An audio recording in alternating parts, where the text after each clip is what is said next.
Ale kumanga motema moto yaya.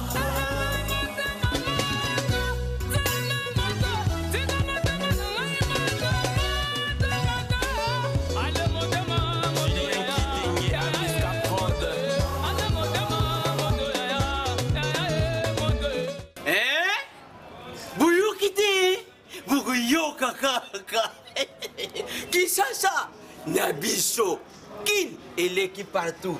Kin et l'équipe partout. Kinshasa et l'équipe partout. Kinshasa et l'équipe partout. Kinshasa et l'équipe partout. Kin et l'équipe partout.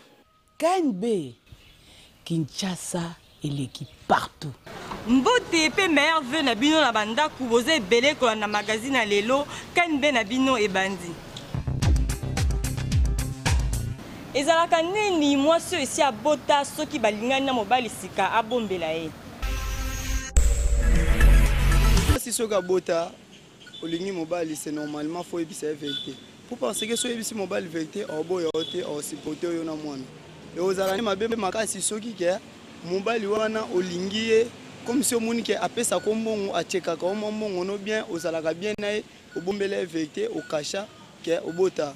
Mais mukolo koyeba yango pesa matata soko lingi mobali na mokile lono to vivre basi soki bolingi pe olingi pe na mobali na yo il faut ebisa ba vérité oyebisa ke tena bota jamais que koko ko bombela po mukolo koyeba ezaka réaction et ezala mabe po parce que à découvrir déjà eloko mo ke obombela donc on appelle ni olakisa ke olingi pe mobali na te po soki olingi mobali na yo olingo lo baka vérité na par rapport ya eloko wana.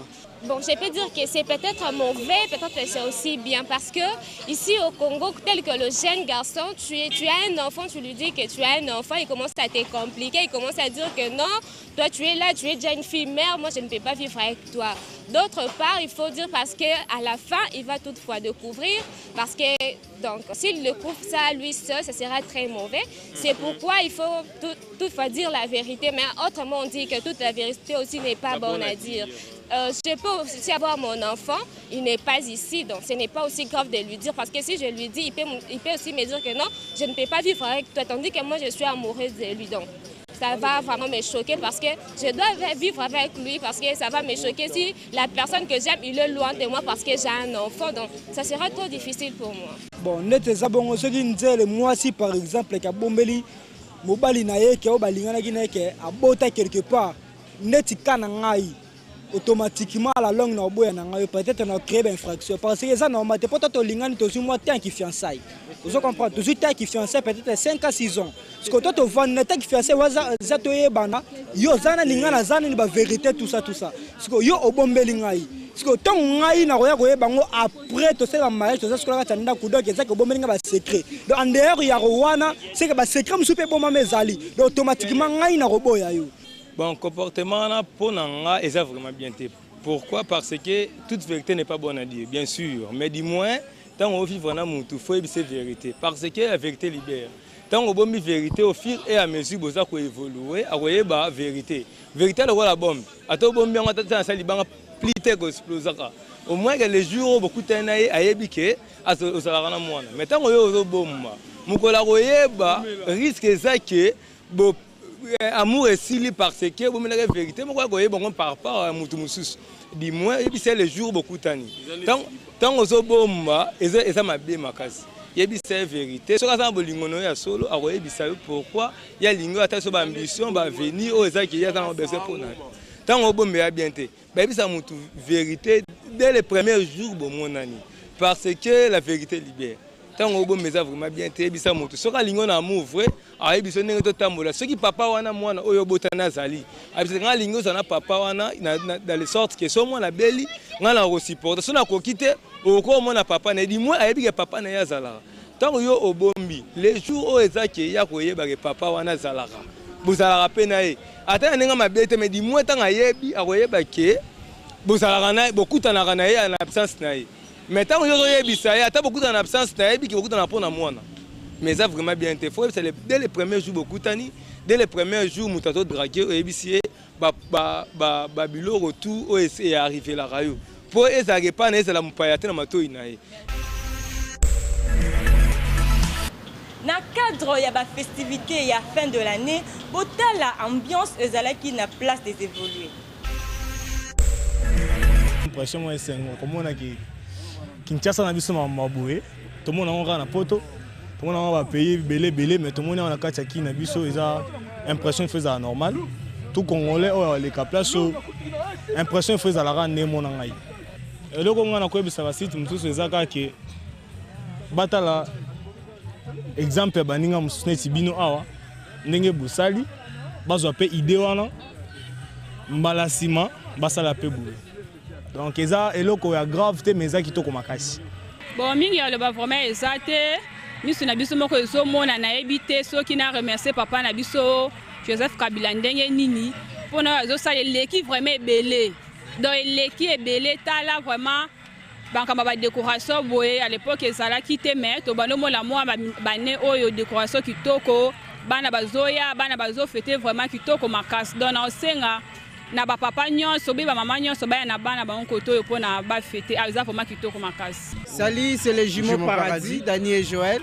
Nous souhaitons joyeux Noël à tout le monde et bonne année à toutes et à tous. Voilà. J'ai beaucoup aimé mon pays, c'est magnifique. Même vous voyez. Fier d'être congolais. D'accord. On est fier de vivre ici à Kinshasa. C'est fort. Voilà. Kinshasa l'équipe partout wana botu kota la ndenge awa ezali ko se passer tozali na place de évoluer en tout cas bomoni ndenge ba décorer en tout cas to senga juste na ba site mususu oyo bazuli kanisia au sala boete en tout cas prochainement bazoli kanisia ko décorer boé na ba fête en tout cas ezo sala kitoko mingi Kinshasa l'équipe partout. Awa bo fêtaki Noël na bino na masanga mindele kasi na livulu ba fêtaki pe Noël na ndenge na bango mais na masanga nini. Le 25 décembre, oyo biso nyonso to fetaka naissance ya Jésus-Christ. Kasi ba kinwa misusu ba feta ngo na ndenge na bango batu na batu bazana ndenge na bango ya ko fete fête wana misusu bazo mela masanga ya makasi bazo langwa na ndenge moko ya ko sakana te. Ce n'est pas bien pour la santé, il faut koyeba nini ozo mela pour na santé na yo. Na Kinshasa ba parents mingi ba koma ko rejeter bana bango ya basi soki bazuzemi. Ba kinwa ba réagir pour na likambo yango. C'est un problème premièrement qui déshonore les parents. Moi, je suis déshonoré premièrement les parents. Donc, à mettre premièrement sa vie en danger. C'est-à-dire que c'est une personne qui a vraiment au moins 20% de mariage normal. Alors à ce moment-là, les parents reçoivent vraiment un esprit d'indigne contre cet enfant. Alors, ce qui va bengani, c'est-à-dire qu'ils n'ont plus confiance à cet enfant. Mais des fois que ça arrive, mais au moins ceux que moi donc ni la maman ni le papa donc tous sont vraiment honteux d'avoir fait grandir l'enfant et puis il y a comme une situation à n'importe qui peut-être moi à ce moment-là avec une telle fille c'est à ce moment-là les parents trouvent vraiment que non, cet enfant c'est un enfant qu'on peut abandonner mais on peut toujours les encourager à ne plus à faire cela. Puisque faire cela, c'est vraiment déshonorer ses parents. D'abord, ils ont reflété directement l'éducation des parents de PCI. Moi, je suis moi, je bien. À bien, na instruction des parents, en tant que la patiente, à musala de façon bien, bongo banda robota. Mais moi, on a déjà ce gars zemi nandaku. Tant que parents peuvent attali que non, moi nous n'avons beaucoup lié. Jamais qu'on s'alangelo ou aboyazouazemi. Et ça a un peu de déception vis-à-vis à mes parents. Bon, pour nous, on a mon accusé sur face à qui ça. Tela rabati moi na ozemi même si papa sala musala te bandeko basala musala malonga te. Ba on a charge wana ori mobile wana imoko zo charge na ye. Asu nango ba parents ya mona sinda ndengo ante non papa boy charge wana bo mutu ataki ezemi ya ki se charge na ye. Parce que boy soka na reveka moi na pas moi na ngai jamais na roboka ye. Mais mutu ataki eloko na fa se charge na ye en principe. Baza bana lelo soki boti mwana za na kati ya ndako. Rovandi na mwana na kati ya ndako oyebite mwana zoke na balabala kosama be yozoye bango te. Emso zotangisa mwana mais mwana na nde abima na balabala akendo saba bêtise na ye mama na ndako ayebite. Lelo soki akomi na zemi okomona obalobi mwana za na zemi okokozwa charge na ete il faut yebisa ye kende pa mobali na yo po sala ka pasi. moboti pezi fo esala pasi po tozobota bana tolingi lelo bana na biso bazala bie tokolinga te ke bana bakomi lelo na babalabala kosama mwa nini me biso na bandako baparent toyebi yango te me yango tozalaka lelo soki mwana basente batie ezemi ifu mobali wana azwa charge na ye makambo na ye nyonso po tozotapele mosu mwa mobali ana bebisi betida mwana na yo nyonso to ana esalaka biso baboti pasi yango omona esalaka bien te na kati ya ndako nde tolobaka ke mwana kende pa mobali nokende pa monene mobali nde ezala ndenge wana pour na mwana ko maintenant niveau za zemi na parents na etant susu elongo no marché bien tiens tanda ko wana osoma pas réagir abenga na mwana fata na le départ ezalaki nini pour mwana za zemi il faut éducation de base dans na bana pour mwana ko maintenant niveau za zemi taso éducation ezalaki bien tiens ndako na bango mais so arrivé que mwana zu zemi pendant ko boka ko rejeter mwana te yeba ko cadrer so to kutena bo kilo na yo bandeko ya papa ya mobala tie mwasi mwana zemi bo solution ya bien ça c'est ça wana ole ko benga na ndako boyoki ndenge baparent baréagir na micro ya KNB biso na KNB tokoloba kaka ke mwana soki azwi zemi en tout cas bino les deux familles bovanda bobongisa po likama eya te Kinshasa eleki partout. Confusion ezalaka mingi na basine oyo tomonaka na station service entre autres téléphone, cigarette na arrêt moteur. Bakino balobaki pe chef de piste Jenny Selo a expliqué premièrement, au moins na téléphone. Si na téléphone, au simba téléphone, au tena litoi, au sur la pendant 30 minutes. Tant au tena litoi, au longoli, au moins ni salaka, et chauffaka. Donc chauffement wana ba on des awana. Tant ils sur la barrière les autres panzana, ils vont créer incendie. Monte ko pela. Orikopela peli pe baziki un moteur moni mitu comme ça ezalaka wana ba fil nango ezalaka bien connecté te ekozala na ba pota ekozala na fuite tant de servir carburant tant on montre est toujours en marche et ko créer pe flamme cigarette doit un produit inflammable donc muta ko la cigarette boy omoni cigarette yango moko opelisa moto te mais ceux qui par exemple la bendi cendre na ya kwei ceux qui papier azawana so déjà peli telaka produit inflammable ça nini tous ezalaka parce que tu évitaka eloko ani koma donc on peut ça conseil premièrement to finga maka antozo lo bana bango babaka esala eloko te bolongo wana mais ça na mabe nango e komaka ngai sina mona na rond-point ngaba bande ko sala bande ko italonner ba cuve ba bimisi ba mai yaki ingénieur moko fala kota aki ko faire ça sur le sili téléphone est sonné car pan akufa et à témoignage c'est vrai akufa donc il est là akufa na rond-point ngaba ko vérifier tout ni ba pe sur réponse pour na conseil ba sala bon so pe ça bon faut batika parce que tant que likambo ko maka il baté na ko masikoyo ça arrive des fois un sou muta moto pe aye poisson ba carburant muta longo li beka té na moto peli alors faut batika pourtant il ko maka to baraté. Mibali ebele bakoma kobotola basi oyo babali te biloko na ka ya jalousie boyoka ndenge bakino balobi pona likambango. Bazalaka peut-être na incapacité devant basi parce que mobali oyo ayebi koluka mobali oyo ayebi ndenge balukaka mbongo soko moni mwasi na eloko bon soko zaka sio na ye okobotole poani soka tunike non te peut-être na mo info pesa ngana longola mo ndamu na bomba to mona mimi na mabala omona mama tikele mo 10 000 francs wenzi alongoli mo 2 000 azobomba alongoli mo 3 000 azobomba après quelques jours to quelques semaines mon bon atanga o sangisa yango ali azu yango asombelongo mo eloko na yemo ko boye parce que babaka mama azanga ka pe moi économie na été mais ceux qui mo balo comme déjà na point que mobala somi mo eloko moko boye moi ça somi mo eloko moko boye ale ozo botoli c'est quoi nous a mobali mabe to za mobali o peut-être o ebi ko lukate pe oza siri na mwasi na ote ndeti nga boye na salaka na za siri na mwasi na nga na ndaku donc so na moni ne eloko et surtout que eloko pa tekaka alors na ko silika po ani na ko tuvango normal loko za mutateka na biki na mbongo na tekaka wana ko kolongola moi quelque chose asombeloko na ye asali mo eloko ne moko boye nga pe tona omona mabete na ko tuvango normal po na ngai. Bon au départ ya po ma ya jalousie parce que mobali alingi mwasi na ye akoki ko imaginer mabete po na mwasi na ye parce que monde de vivre est un monde de relation moi ça rose en relation na mobile pas en relation na place pas dans la relation ba ko aider ba kabele loko wana. Est-ce que c'est pour autant que au botolé en au ravir en problème déjà d'abord il faut qu'on ait une confiance mutuelle entre binom bali na confiance mutuelle wana bokoloba na ba vérité tant ba peso loko mutu ala normal awoya ko la isamuninga ke no tala elo na zuboe et outil pas intel moi muninga ravir ezate mais sikoyo biso pe mibali tokoma na esprit wana makasi pona nini parce que basi ba jeune fille lelo ba komi na lokoso arozwa trop ozomona yango be mo koma biso pe so to mona na mo eloko boye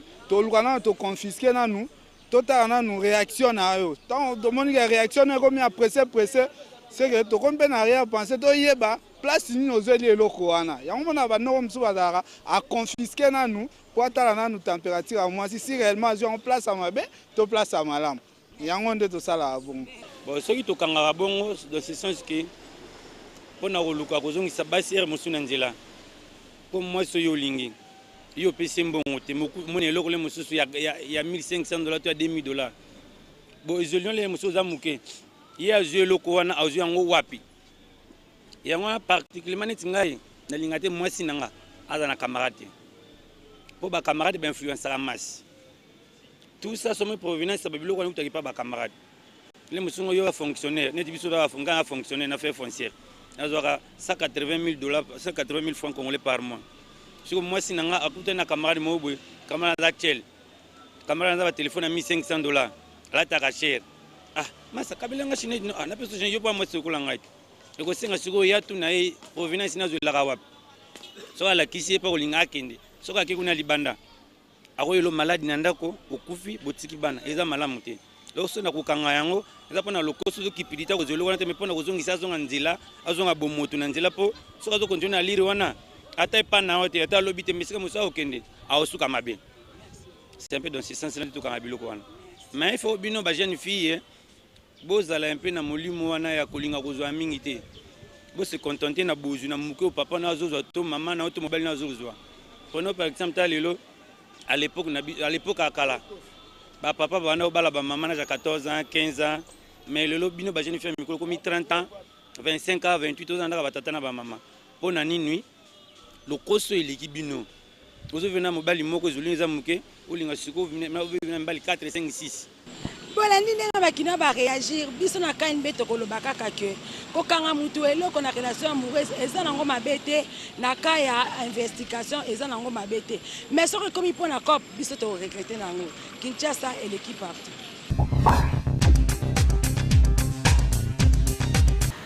Chrétien ya Kinshasa ya église de Way expliqua qui na micro ya KNB ndenge bango pe ba fêtaka Noël le 25 décembre ba benga kango la fête des maisonnées. KNB ekitaki na terrain pona kokutana na bandeko ya église de Way international pona kotala ndenge nini ba fêtaka fête ya le 25 décembre o bango ba benga kango fête de la maisonnée ba se partage ka ba cadeau ba sala ka échange de vœux en famille Bolanda qui chasse l'équipe partout. De sa bonté, de son amour, nous prêtons son gloire et tout. Encore moins qui prie, guide-moi par ton esprit éternel, mon rédempteur, quelle assurance, je suis joyeux, c'est mes données. Non, mais biso zo fêté, oyebi que le 25 décembre. Biso esika to sangana na nkolo ezali journée ya fête de la maisonnée, donc ezali fête ya famille, donc ba parents neti biso lelo to na ba parrain na biso mariage na ba parents na bana et je pense que to sali moi ba remise ba cadeau ezali likambo eza normal, il faut ça la manakati ya famille, donc lelo ezali journée monene. Bandeko musu ba ben Noël, naissance à Jésus-Christ. Bandeko musu ba lobaka ezali journée à Dieu soleil, ba musu ba lobaka mutula mutana appellation nango. Mais c'est la journée des enfants, en fait, la fête des enfants dans la maisonnée. on se partage les cadeaux. Tous la fête à maisonner awa pour nzamba comme si la saison mora bien. Anwana tozo c'est pour nzamba comme si la 2016. Ceux qui vous avez moi échange des cadeaux moi symbole moko to pesa naka. Ceux qui peut tous la partage du cœur. Tozo lia tozo c'est pour nzamba comme si la. Oh eza occasion ya fête de la maisonnée. Baninga ba muso ba kenekele le 25 décembre. Mais biso to fait la biso le 25 décembre de mettre bien en fête de la maisonnée. Ndingo moni to sangani awa ba cadeau bana na bana ba pesa ba cadeau papa na maman ba pesa ba cadeau. Alors c'est la joie de la maisonnée. Artiste musicien man teacher na micro ya KNB a beti lisolo ya reggae pe lisolo ya carrière musicale nae.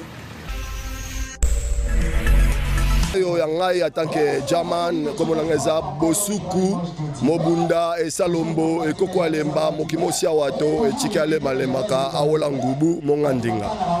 On a comme on a donc authentiquement africain. Mais bah paya, bah influence, bah paranangai. Bapesanga comme Roger et puis bon bandeko ngai ba master ba benganga Roger ou bien plus tard comme la comme professeur anglais bazala benganga teacher bon en tant que man en tant que rastaman allez comme ya man teacher et c'est créé man oui comme orchestre bon eza man teacher na bana mangembo oui déjà to so bimisa CD na monsieur Honoré un citoyen béninois. Puis CD était comme surtout dans le milieu il y a des diplomates il y a des répétitions bon on a tout reggae pour na que baza mukili mobimba tina ba Hollande na Australie bon ba fano ya Congo va compter sur nous que on reçoit un véritable message. Il y a Sa Majesté Haile Selassie